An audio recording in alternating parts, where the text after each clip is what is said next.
देश के सबसे चर्चित मुख्यमंत्री योगी आदित्यनाथ की अगुवाई में किस तरह बीजेपी के अभेद्य किले के तौर पर लगातार मजबूत होता गया है। अपराध के विरुद्ध योगी आदित्यनाथ की नीति ने यहां बार बार बीजेपी का परचम लहराया है। आपको याद होगा कि 2019 में हुए लोकसभा चुनाव में बीजेपी ने राज्य की 80 में से 64 सीटें अकेले अपने दम पर जीत ली थी। ये यहां हम आपको दिखा रहे हैं और बिल्कुल इसी तरह से 80 में से 64 2019 में 2022 की अगर हम बात करें तो 2022 में हुए विधानसभा चुनावों में भी देखिए यहां पर बीजेपी ने अकेले अपने दम पर विधानसभा की 403 में से 225 सीटें जीतकर उत्तर प्रदेश की सत्ता में बेहद धमाकेदार वापसी की थी और उसके लिए बहुत हद तक जिम्मेदार ये बुलडोजर भी था। तो अपने सहयोगियों के साथ बीजेपी की सीटों का आंकड़ा 272 तक पहुंच गया था।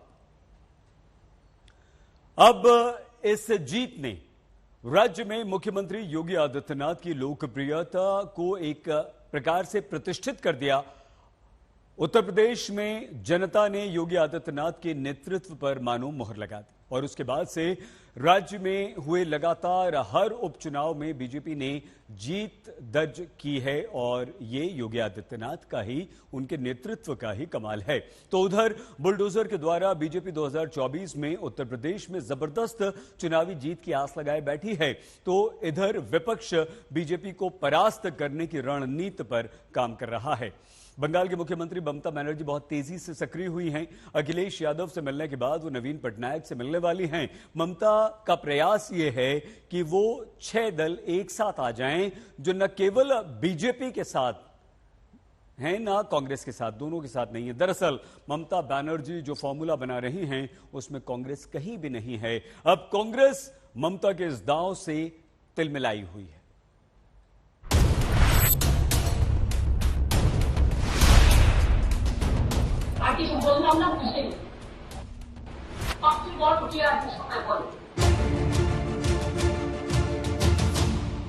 तो क्या माना जाए कि 2024 की फाइनल फाइट में मोदी के खिलाफ लड़ाई के लिए ममता बनर्जी ने अपना फॉर्मूला बदल दिया है? क्योंकि जो ममता बनर्जी नॉर्थ ईस्ट के 3 राज्यों के चुनावी नतीजों के बाद अकेले दम पर लोकसभा की जंग की तैयारी कर रही थी, वो अब नई मोर्चाबंदी को तैयार है। राहुल के बहाने बीजेपी पर ममता बनर्जी का हमला लोकसभा चुनाव में आर पार वाली भिड़ंत की ललकार है।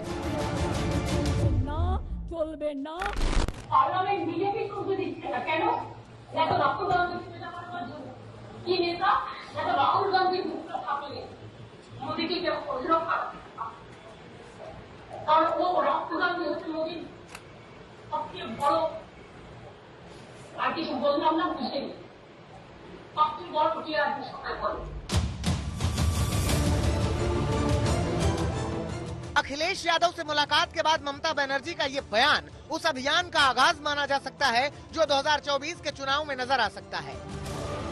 चुनाव से पहले कांग्रेस विहीन मोर्चे का गठन हो सकता है, क्योंकि अखिलेश यादव के बाद अब ममता बनर्जी नवीन पटनायक से मुलाकात करने वाली हैं। सवाल ये है कि क्या तीसरे मोर्चे की तैयारी जोर पकड़ने वाली है? हालांकि कांग्रेस ममता के रुख को अलग ही दिशा दे रही है। मोदी ममता के बीच साठगांठ की बात कह रही है। ममता बनर्जी बंगाल में भी साबित कर दिए हैं, बल्कि सारे हिंदुस्तान में ये साबित कर दिए हैं कि ममता और मोदी, मतलब दीदी और मोदी में एक करार हुई है। ये करार की मकसद ये है कि कांग्रेस पार्टी और खासकर राहुल गांधी जी को किसी हालत में इनको तबाह करने का और इनकी छवि को धूमिल करने का हर संभव प्रयास किया जाना चाहिए। क्योंकि हिंदुस्तान में पहली बार मोदी जी नारा लगाए थे कि कांग्रेस मुक्त भारत। उस समय ये ममता बनर्जी सही रास्ते पे थे, लेकिन बाद में जब उनकी भतीजे को ईडी दफ्तर में बुलाई गई, उसके बाद उनके नारा बदल चुके हैं। मैं कह रहा हूँ बीजेपी को किसी की जरूरत नहीं है, ना ममता की ना राहुल की। वो अपना घर संभाले, हम अपना संभाले हुए हैं। हमारा मोदी है, उसी से हमारा चल रहा है, आगे भी चलेगा, देश भी चलेगा। वो तय करे कौन किसके साथ रहेंगे। माना जा रहा है कि ममता बनर्जी की कोशिश उन 6 दलों को साथ लाने की है जिसने अब तक कांग्रेस और बीजेपी दोनों से ही दूरी बना रखी है। यही वजह है कि इस मोर्चे में टीएमसी के साथ साथ आम आदमी party, BRS, BJD, Samajwadi party और जेडीएस को साथ लाने की कोशिश हो रही है। समीकरण ये है कि सभी दल साथ मिलकर चुनाव लड़ते हैं तो बीजेपी से लोकसभा की 200 सीटों पर सीधा मुकाबला किया जा सकता है। पिछले लोकसभा चुनाव में इन दलों ने करीब 50 सीटों पर जीत दर्ज की थी।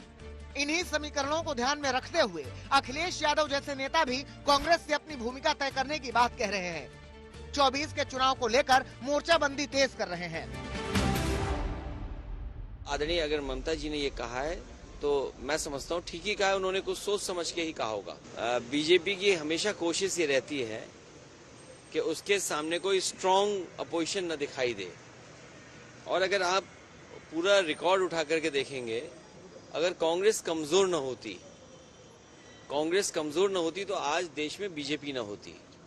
और कई कांग्रेस की बुराइयों की वजह से आज भारतीय जनता पार्टी देश में दिखाई दे रही है। मैं उनके साथ काम किया हूं, मुझे कोई सलाह नहीं देनी है। वो इतनी बड़ी पार्टी है, उसमें इतने बड़े लोग हैं, मैं क्या सलाह दे सकता हूं उस पार्टी को। लेकिन आज जो देश के हालात हैं, जो परिस्थितियां हैं, कांग्रेस ने अगर सही रास्ता अपनाया होता तो बीजेपी देश में नहीं होती। सबके प्रति आदर और सम्मान के साथ मैं बहुत ही विनम्रता से कहना चाहता हूं कि आज मोदी सरकार को हटाना जोर, जुल्म, जाति और असंवैधानिक कार्य जिस तरह हो रहे हैं, जिस तरह देश को लूटा जा रहा है, 4-6 उद्योगपतियों को गाढ़ी कमाई जनता की उनके तिजोरी में डाली जा रही है। एक सप्ताह से संसद नहीं चल रही है, अडानी पर जेपीसी नहीं बन रही है। मुख्य मुद्दा आज ये है कि हम लूट और भ्रष्टाचार के खिलाफ खड़े हैं या नहीं। जहां तक सवाल है गठबंधन का, मैं बहुत ही विनम्रता से कहना चाहता हूं, मुख्य विपक्षी दल कांग्रेस के बगैर किसी भी सार्थक गठबंधन की कल्पना भी नहीं की जा सकती। साल 2019 के चुनावों से पहले भी ममता बनर्जी और चंद्रशेखर राव ने देश में गैर बीजेपी और कांग्रेस गठजोड़ बनाने की कोशिश की थी। तब कुछ पार्टियां इसके लिए तैयार भी हुई थी, लेकिन अंत में बात नहीं बन सकी थी। अब 24 से पहले ऐसी ही कोशिश परवान चल रही है, जिसे लेकर राजनीति बढ़ रही है। कोलकाता से अनुपम मिश्रा के साथ आज तक ब्यूरो।